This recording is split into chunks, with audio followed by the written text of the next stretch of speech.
bersyukur kehadirat Allah Subhanahu wa taala kembali pada kesempatan kali ini bisa memudahkan kita semua hadir di ta'lim rutin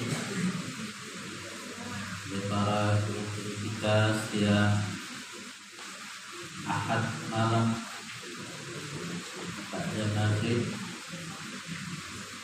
dan semoga majelis taklim yang rutin ini yang kita hadiri setiap pekannya tetap menambahkan ilmu-ilmu yang bermanfaat untuk kita semua dan menambahkan pemahaman yang benar dan menjadi amal soleh untuk kita semua, amal yang makbul, yang diterima di sisi Allah Subhanahu wa taala, amalan yang bisa memberatkan timbangan hasanah amal-amal kebaikan kita nanti di akhirat. Allahumma amin.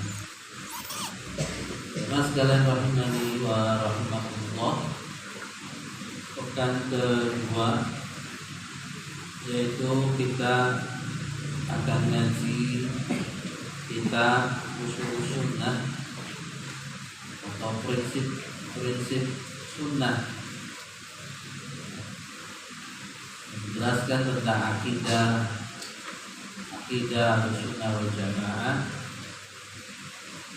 berdasarkan Al-Quran dan Sunnah Nabi Muhammad SAW, dan ditulis oleh Imam Ahlus Sunnah wal Jamaah Imam Ahmad bin Hanbal rahimahullah. Pembahasan sore ini yaitu tentang manusia yang terbaik setelah Nabi Muhammad Sallallahu Alaihi Wasallam.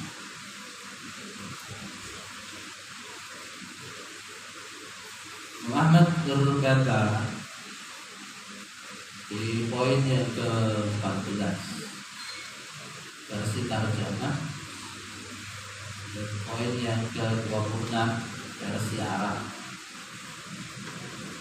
Muhammad berkata, wa khairu hadhil ummati ba'da nabiyha Abu Bakr as-Siddiq, thumma Umar bin Khattab, thumma Utsman bin Affan.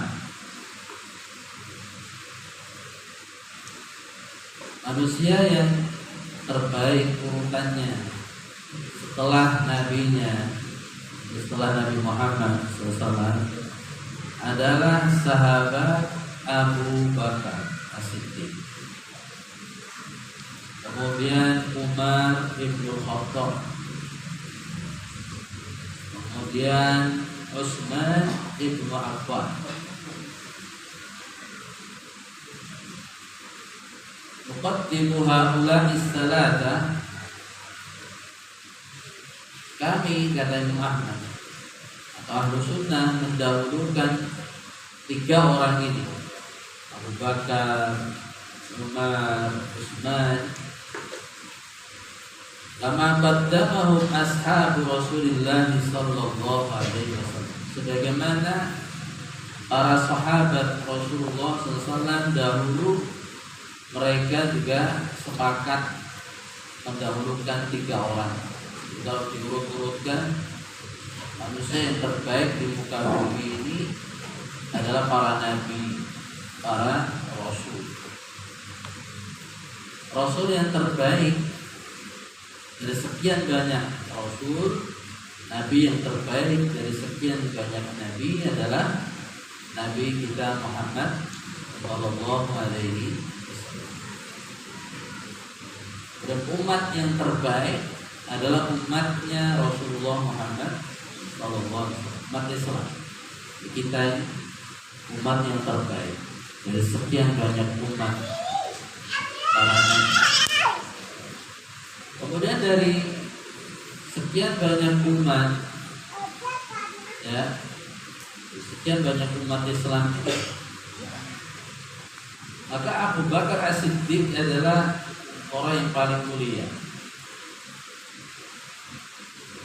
para sahabat Nabi dulu ya. Para sahabat Nabi semua ya, mereka adalah manusia-manusia yang terbaik setelah Nabi Muhammad SAW.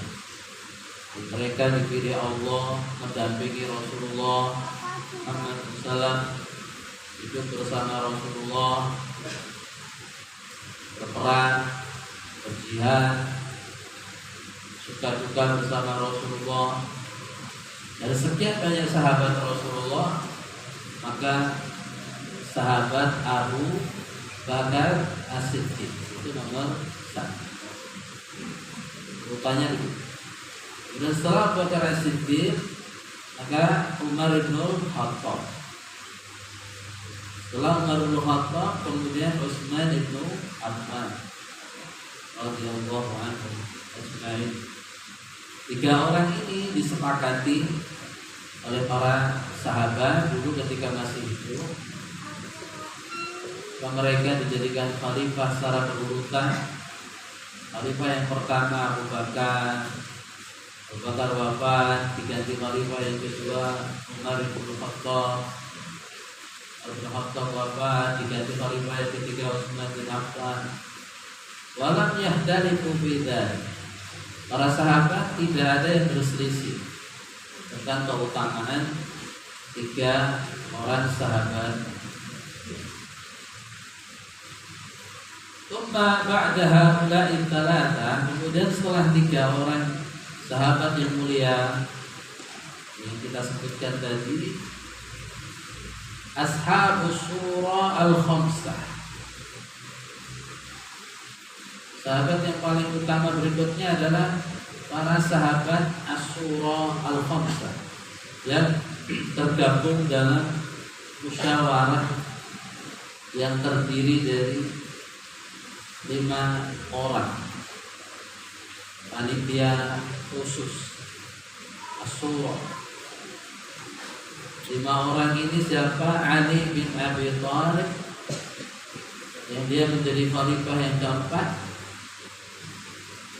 Kemudian Thalhah bin Ubaidillah, kemudian Az-Zubair bin Awwam bin Abdurrahman bin Auf,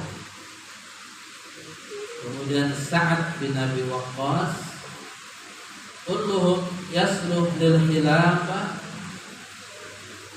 wa kulluhum imam. 5 orang ini semuanya adalah layak menjadi khalifah, pemimpin kaum muslimin, dan mereka semua adalah imam, pemimpin semua. Wa nadhhabu fi dzalik ila hadits Ibnu Umar. Dalam hal ini kita berdasarkan hadis dari Ibnu Umar, kunna na'uddu, dahulu kami pernah menyebutkan secara berurutan orang-orang, nama-nama orang. Wa Rasulullah SAW hayyun, Rasulullah pada waktu itu masih hidup. Rasulullah pada waktu masih hidup. Wa ashabu mutawabirun, para sahabatnya juga masih melimpah, masih pada hidup, belum banyak yang wafat. Kami waktu itu mengurutkan nama-nama berikut: Abu Bakar, tsumma Umar, tsumma Utsman, tsumma Nasr. Disebut Abu Bakar As-Siddiq itu yang terbaik. Berikutnya adalah Umar bin Khattab yang terbaik. Berikutnya adalah Utsman bin Affan yang terbaik. Tsumma Nasr. Setelah 3 orang ini kami diam, tidak melanjutkan lagi. Ini dalil yang dibawakan oleh Ahmad bin Hanbal untuk menetapkan 3 orang sahabat yang terbaik atau manusia yang paling mulia setelah Rasulullah Muhammad SAW, baik ketika Rasul masih hidup ataupun Rasul ketika sudah wafat. Bab ini jamaah sekalian rahimani wa rahimakumullah, bab ini bahwa manusia yang terbaik setelah Nabi Muhammad SAW itu adalah para sahabat, para siddiq. Ini selalu menjadi bab yang penting di kitab-kitab akidah. Jadi kalau kalian buka kitab-kitab akidah salah, seperti akidah wasitiyah, akidah tahawiyah, ya, atau kitab as-sunnah, kitab-kitab yang bicara tentang akidah salah, pasti ada poin di sana yang menyebutkan tentang keutamaan para sahabat, keutamaannya Abu Bakar As-Siddiq, keutamanya Umar bin Khattab secara berurutan begitu. Ahlus Sunnah ingin menjelaskan bahwa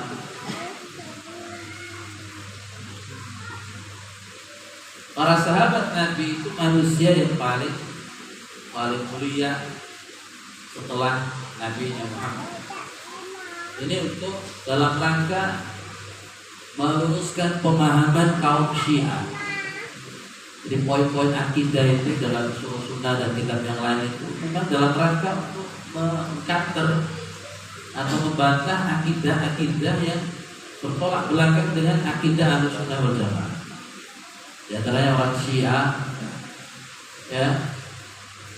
Kalau soal Rasulullah SAW, mereka menghormati Rasulullah.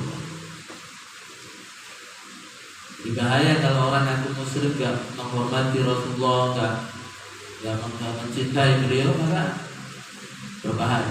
Islamnya bisa jalan, dakwahnya bisa jalan. Orang Syiah mengaku mencintai Rasulullah, tapi untuk para sahabat mereka mengkafirkan. Jadi orang Syiah mengkafirkan semua sahabat. Mereka meyakini para sahabat itu murtad sepeninggal Rasulullah Muhammad SAW. Abu Bakar murtad, alhamdulillah. Indah menurut mereka. Umar bin Khattab dikafirkan juga mereka. Umar bin Khattab ini terutama sama sahabat Abu Bakar ini menjadi bulan-bulanannya orang Syiah. Jadi pusat pembulian orang Syiah dari sekian banyak sahabat itu Abu Bakar dan Umar. Abu Bakar dan Umar. Kalau mereka menjuluki dua orang ini sebagai sonamai Quraisy, dua berhala Quraisy. Alhamdulillah. Jadi dilaknat dalam tiap ibadah mereka. Allahumma la'an Abu Bakar, Allahumma la'an Umar. Laknat, kafirkan. Maka Ahlussunnah wal Jamaah harus mempertegas mana sisi yang hak, mana sisi yang batil. Bab ini selalu ada dalam kitab akidah Ahlussunnah wal Jamaah. Mengapa? Karena ini titik perbedaan antara Ahlussunnah dengan Syiah, antara Ahlussunnah dengan orang-orang yang menyimpang dalam masalah masalah mengikuti sunnahnya para sahabat. Ini. Jadi Imam Ahmad bin Hanbal jelaskan akidah beliau, akidah Ahlussunnah wal Jamaah, bahwa manusia yang terbaik setelah Nabi Muhammad SAW itu apa? Dia urutkan, dan Umar, kemudian Utsman, kemudian Ali, dan para sahabat-sahabat yang lain yang diberi kabar gembira oleh Rasulullah SAW bahwa mereka termasuk ahli surga, al-basyaruna bil jannah. Ini menjadi bab yang penting karena tujuan orang Syiah itu membuat keraguan-keraguan terhadap orang-orang yang membawa Islam dari awal. Di sahabat Nabi diserang, kafirkan. Padahal yang meriwayatkan, yang menceritakan ilmu-ilmu dari Rasulullah SAW siapa? Sahabat diserang sama mereka. Maka banyak yang bertanya-tanya, Syiah ini sebenarnya siapa? Kok mereka berani mengkafirkan istri Nabi, dikafir? Aisyah itu dikafirkan radhiyallahu anha. Bahkan surah Al-Baqarah yang artinya sapi betina itu ditafsirkan oleh mereka sapi betina itu adalah Aisyah. Alhamdulillah min dzalik. Mereka begitu bencinya kepada Aisyah radhiyallahu anha, kepada bapaknya Aisyah Abu Bakar, dan kepada istri Nabi yang bernama Hafsah dan bapaknya Hafsah yang bernama Umar. Habis dikafirkan oleh orang-orang Syiah. Dan itu sebagai bentuk kecintaan katanya kepada Rasulullah Muhammad sallallahu alaihi wasallam. Mereka mengaku mencintai Rasulullah, tapi dengan cara yang nggak masuk akal. Bagaimana mungkin Rasul memperistri wanita yang kafir? Kalau Aisyah dikatakan kafir, Aisyah dikatakan sebagai berzina. Bagaimana mungkin Rasulullah Muhammad SAW menikah dengan wanita yang pelacur? Ini akidahnya masih nggak masuk nalar sama sekali. Tapi itu terjadi. Maka mungkin tidak bertanya-tanya, kenapa di dalam kitab akidah selalu ada penjelasan ini? Abu Bakar yang terbaik, setelah itu Umar, para sahabat Nabi terbaik. Karena ada firqah ini, kelompok ini, kelompok Syiah namanya, yang berusaha merusak nama baik para sahabat Rasulullah Muhammad Sallallahu Alaihi Wasallam. Ahlus Sunnah bangkit, Ahlus Sunnah bangkit. Para ulama menjelaskan betapa mulianya kedudukan para sahabat Nabi. Abu Bakar As-Siddiq, Umar, Utsman itu sahabat-sahabat Nabi yang hidup di zaman Nabi, hidup di zaman Rasulullah Muhammad SAW.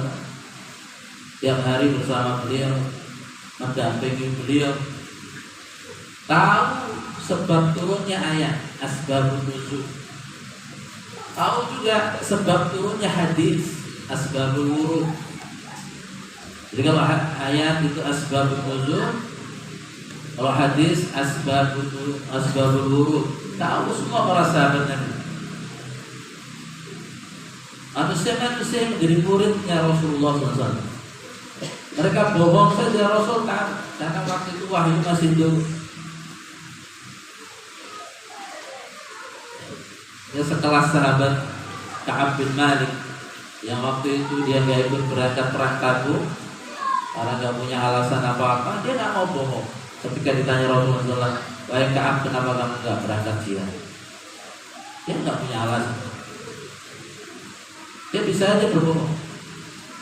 Tapi kata apa? Kata Ka'ab bin Malik, wahai Rasul, kalau Anda ini raja yang lain, saya mungkin bohong di hadapan Anda. Tapi Anda Rasulullah SAW, gak ada gunanya saya bohong di hadapan Anda. Kalau saya bohong di hadapan Anda, turun wahyu yang menjelaskan niat hati saya habis. Akhirnya dia memilih untuk jujur bahwa dia gak berangkat jihad karena tanpa alasan. Persiapan enggak, badan sehat, prima, fit, gak sakit. Tapi kenapa nggak berangkat? Ya karena muda-muda. Akhirnya karena kejujurannya Ka'ab bin Malik, akhirnya dihajar, diboikot oleh Rasulullah SAW 50 hari lamanya.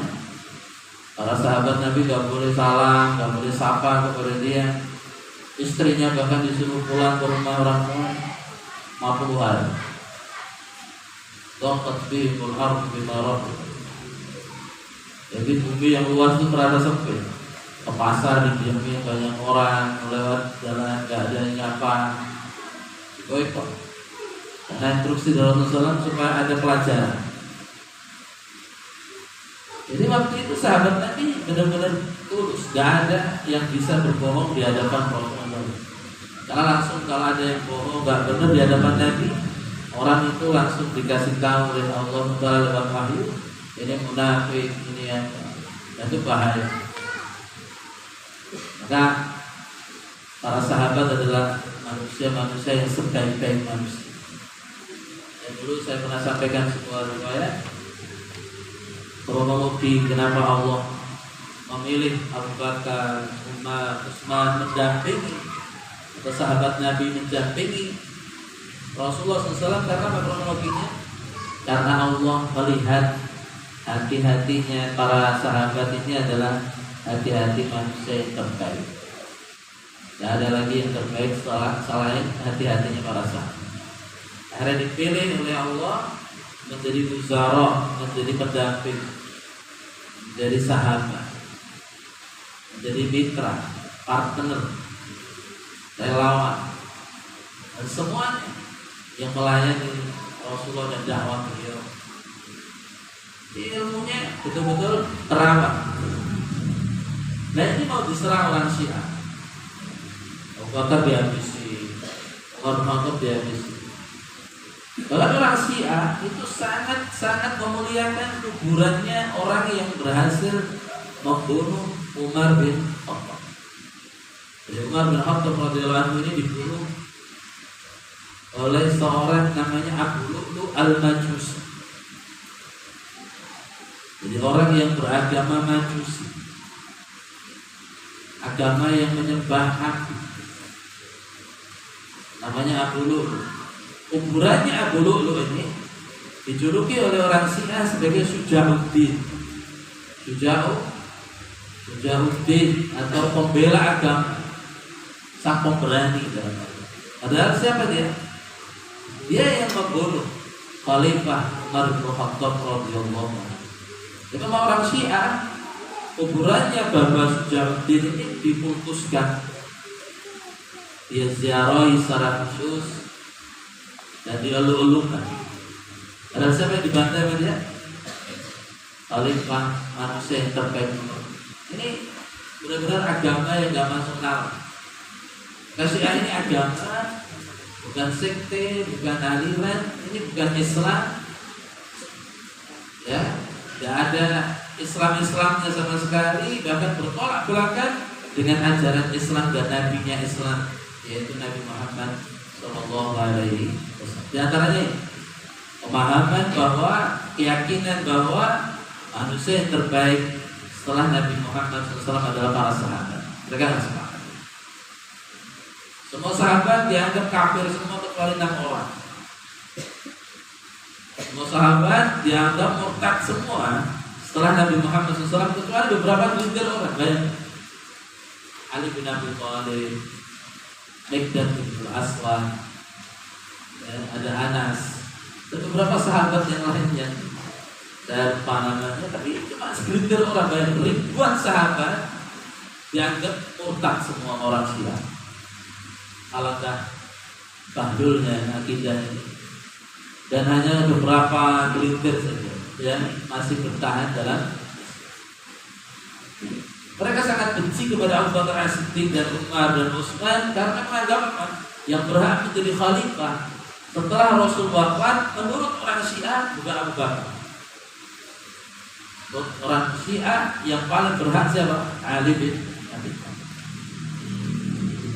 Ali bin Abi Thalib. Maka semua yang berbau keluarga nasab dengan Ali bin Abi Thalib dibela mati-matian sama orang Syiah. Sampai Abu Thalib,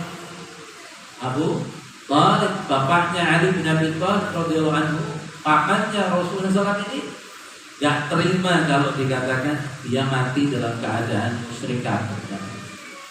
Orang Syiah menganggap Abu Thalib itu mukminu Quraisy, orang Quraisy yang mukmin.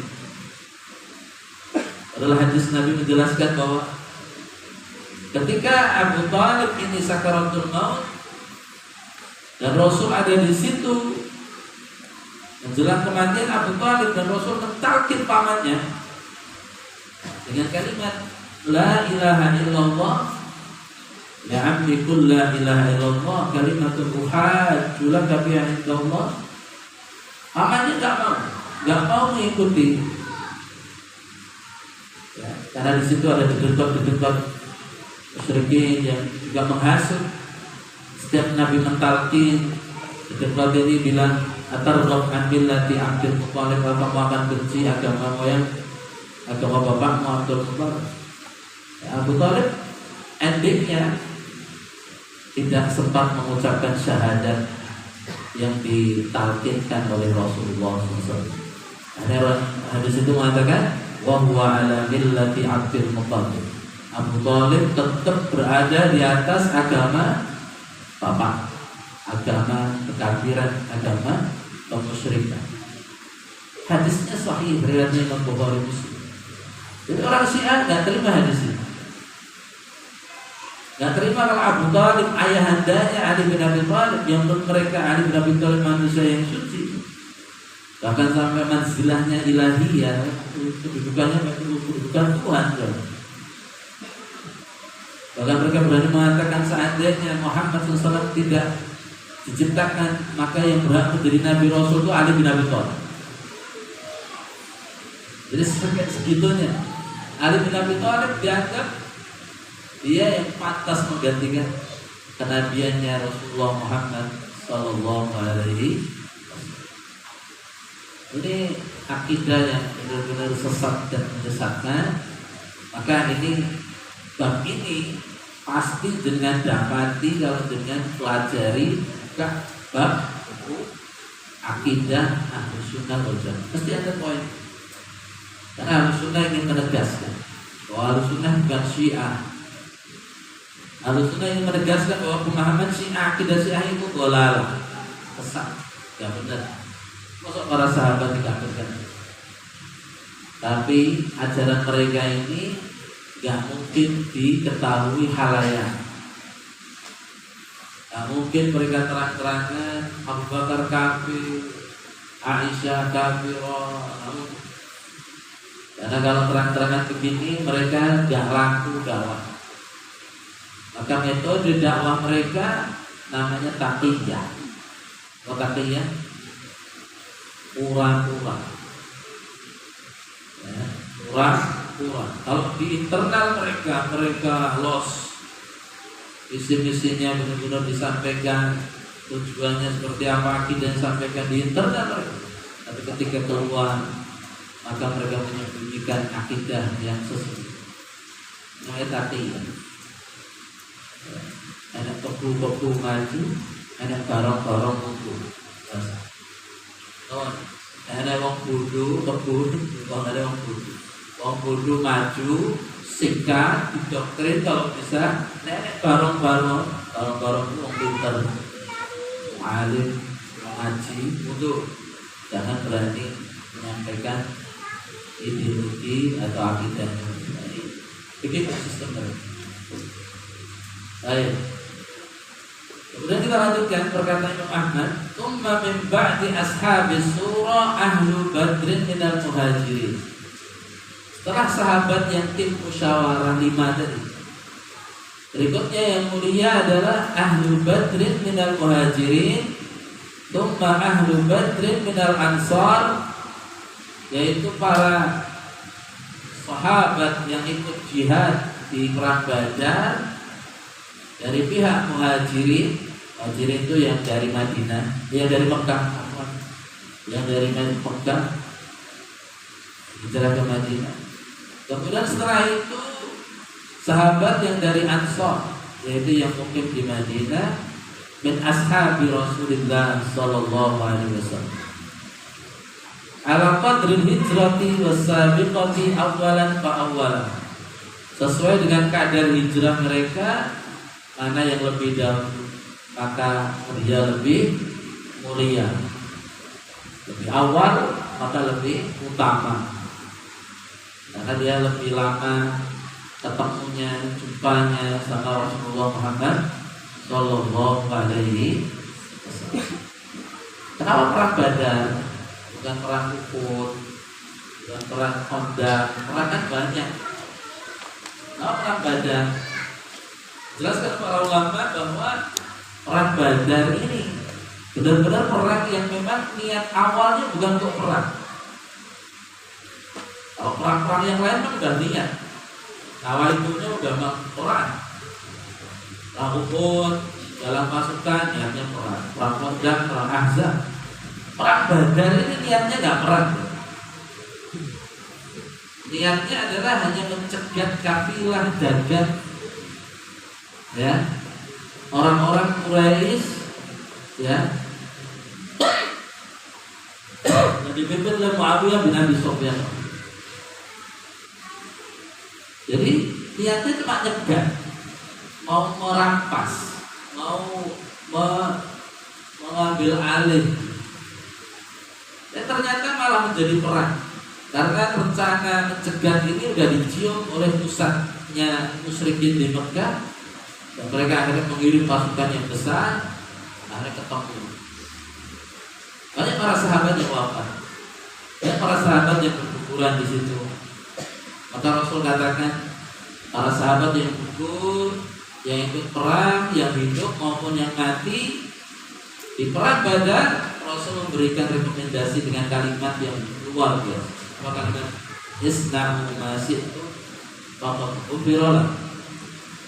Wahai para pejuang Badar, isna'u ma syi'tum, silahkan kalian berbuat semau kalian. Faqad ghufira lakum, dosa kalian sudah diampuni oleh Allah. Jadi para pejuang Badar itu adalah para manusia yang direkomendasi melalui saat Rasulullah dijamin masuk surga, karena sudah dijamin diampuni dosanya, suruh berbuat semau, serah, karena kalian sudah sangat mulia, sangat berharga di perang Badar ini, dan berjuang mati-matian. Awalnya nggak persiapan perang, jadi perang beneran, dan kalian dimenangkan oleh Allah SWT karena tangguhnya iman kan. Ya, dikasih hadis tadi apa? Sabda tadi apa? Isna'u ma syi'tum faqad ghufira lakum, perbuatlah suka hati. Kalau kita dikatakan kayak gini, kita terus ngapain? Sholat, mesti ampuni dosanya, selasa ngaji, gitu kan? Jadi sahabat Nabi nggak begitu. Dengar kalimat seperti itu kan udah leha-leha, santai. Mau misalnya rekomendasi bakal lebih surga, rekomendasinya kayak pusat istilahnya. Tapi Rasulullah SAW, tapi nggak ada sahabat Nabi terus pokok semangatnya lupa, karena udah dijamin masuk surga. Hanya dari prihatin kita semua gak masih jamin awalnya di surga. Kita juga gak ada yang jamin dosa-dosa kita diampuni oleh Allah. Tapi ini semangat kita masih udah agak muda. Maka ini bedanya kita sama sahabat Nabi itu kan, gak ada satu pele,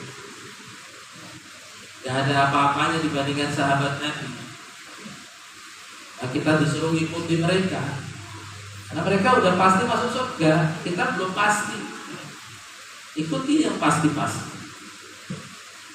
ikuti akidahnya mereka, ikuti cara beragamanya mereka. Kenapa mereka bisa dapat seperti itu? Kita cari tahu, kita tiru, amati, tiru, apa dimodifikasi.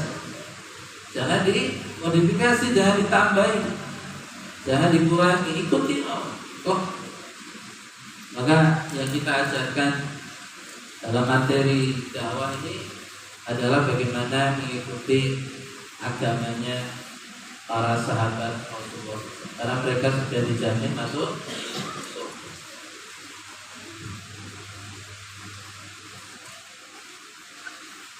Terus Imam Ahmad berkata, setelah sahabat Nabi terus siapa? Dalam perkataan beliau yang selanjutnya, "Tsumma afdhalun nas ba'da haula'i ashabi Rasulillah SAW al-qarnul ladzi bu'itsa fihi." Kemudian manusia setelah sahabat Rasulullah SAW, yang paling mulia urutannya adalah manusia-manusia, orang-orang yang hidup di masa Nabi Muhammad Sallallahu Alaihi Wasallam. Jadi ada nama-nama ya, secara detail namanya disebut, inisialnya disebut, Terus ada kode secara umum para pejuang Badar. Pejuang Badar itu didahulukan yang Muhajirin, baru yang Ansor. Terus setelah itu sinten malih? Setelah itu adalah semua orang yang hidup di zaman Rasul, yang gak bisa disebut satu persatu, yang jumlahnya ribuan ini. Kullu man sahibahu sanatan, semua orang yang pernah menemani Nabi walaupun cuma setahun, au syahran, atau cuma sebulan, au yauman, atau cuma sehari, pengumuman Nabi ya, au sa'atan, atau cuma sesaat, 1 jam, au ra'ahu fahuwa min ashabihi, atau hanya pernah melihatnya, fahuwa min ashabihi, maka orang-orang ini disebut sahabat Nabi. Di sahabat Nabi itu siapa? Orang yang hidup di zaman Nabi, ya, beriman kepada Nabi, mengikuti Nabi, dan meninggal dalam keadaan iman. Itu sahabat. Melihat di sini nggak harus punya mata kepala. Orang buta di zaman Nabi juga sahabat. Seperti siapa? Sahabat yang buta? Abdullah bin Umi Maktum, yang pernah lihat Nabi karena buta matanya. Tapi itu sahabat. Karena melihat di sini bukan melihat bira'il ain. Karena di sini adalah dia bertemu, berjumpa, beriman kepada Rasulullah SAW. Maka ada seorang yang hidupnya di zaman Nabi, karena dia nggak pernah ketemu sama Nabi, akhirnya nggak disebut sahabat Nabi. Sebutannya di bawahnya sahabat. Apa itu? Tabi'in.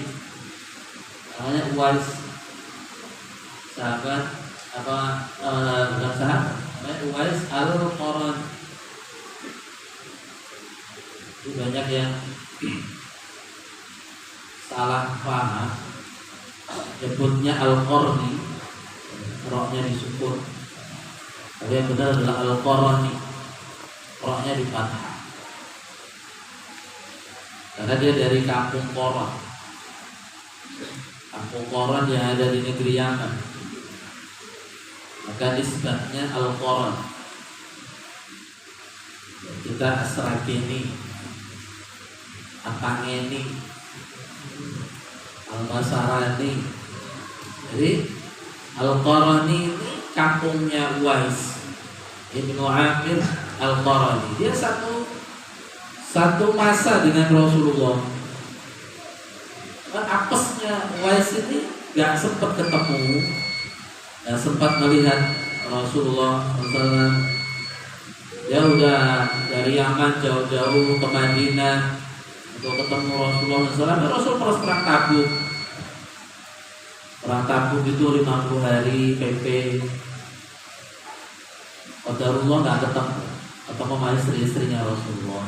Balik lagi ke Yaman karena dia ada ibu satu-satunya orang tua yang dia miliki, yang harus dia bakti. Dia memilih berbakti kepada dia. Nggak ketemu sama Rasulullah. Kalau pengen banget,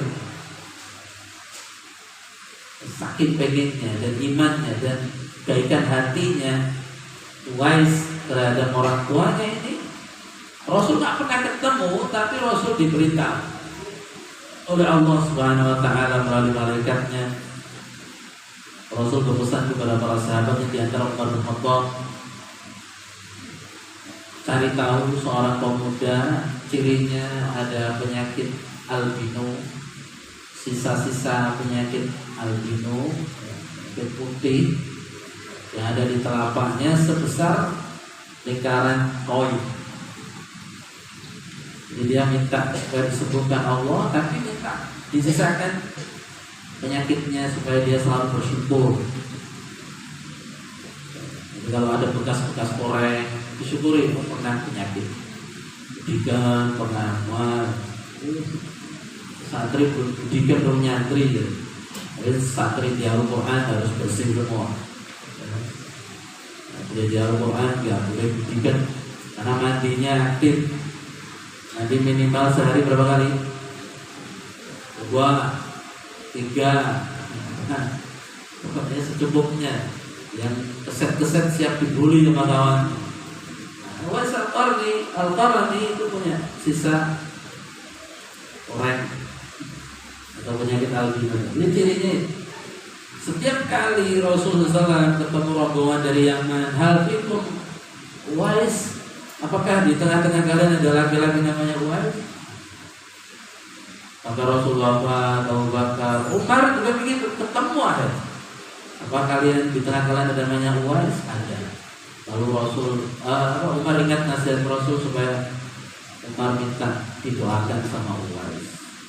Aku rakyat jelata, ada ini khalifah, kau minta doa kepada saya. Rasul minta seperti itu. Rasul perintahkan kami seperti itu. Ternyata dia punya amalan yang luar biasa apa?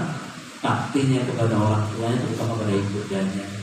Bahkan itu bisa menahan dia untuk ketemu dengan Rasulullah SAW kembali. Akhirnya Uwais Al-Qarni menjadi laki-laki yang dijuluki dengan apa? Khairut tabi'in. Khairut at-tabi'in. Manusia yang terbaik di era tabi'in. Era tabi'in itu era setelah siapa? Sahabat. Kalau dia ketemu Nabi disebut apa? Sahabat. Karena yang ketemu Nabi walaupun sezaman sama Nabi namanya tabi'in. Dalam kitab Sahih Muslim Rasul pernah bersabda, disebutkan dalam hadis sana, khairut tabi'in, ya, sebaik-baik tabi'in rajulun yuqalu lahu Uwais. Seorang laki-laki yang dinamai Uwais. Ini manusia yang paling utama di zaman Nabi Muhammad SAW adalah para sahabat. Setelah para sahabat siapa? Ya setelahnya sahabat. Itu tabi. Sahabat Nabi adalah yang memiliki suhbah, memiliki persahabatan dengan Nabi SAW walaupun cuma sesaat. Lahu minas suhbati ala qadri ma sahibat. Jadi sahabat ini memiliki beberapa kesempatan ketemu sama Nabi Muhammad SAW, sudah sahabat. Wa kanat sabiqatuhu ma'ahu wa sami'a minhu wa nadhara ilaihi nadhra. Yang memiliki keutamaan bersahabat sesuai dengan waktu persahabatan dengannya karena keterdahuluannya bersama beliau SAW. Sahabat telah mendengar langsung dari Rasulullah, melihat langsung kepada beliau. Fadnahum suhbah wa afdalu minal qarnil ladina lam yarau. Maka serendah-rendahnya derajat mereka masih lebih utama dibandingkan generasi yang tidak pernah melihat beliau sampai hari kiamat. Kita ini kan beriman kepada beliau nggak pernah melihat, kalah jauh sama imannya para sahabat dan orang-orang yang pernah melihat Rasulullah atau pernah sezaman dengan Rasul walaupun nggak pernah melihat. Ini alasan mengapa kita diperintahkan untuk apa? Beragama sesuai agamanya para sahabat. Mengikuti cara mereka beragama, cara mereka memahami Al-Quran dan baik, kita sampai sini. Insyaallah kita akan lanjutkan lagi pembahasan ini pada kesempatan yang akan datang. Insyaallah Semoga bermanfaat. Jika ada salah-salah kata mohon dimaafkan. Kita mengakhiri dengan doa kafaratul majlis. Subhanallah wa bihamdihi, asyhadu an la ilaha illa anta, astaghfiruka wa atubu ilaik. Assalamualaikum warahmatullahi wabarakatuh.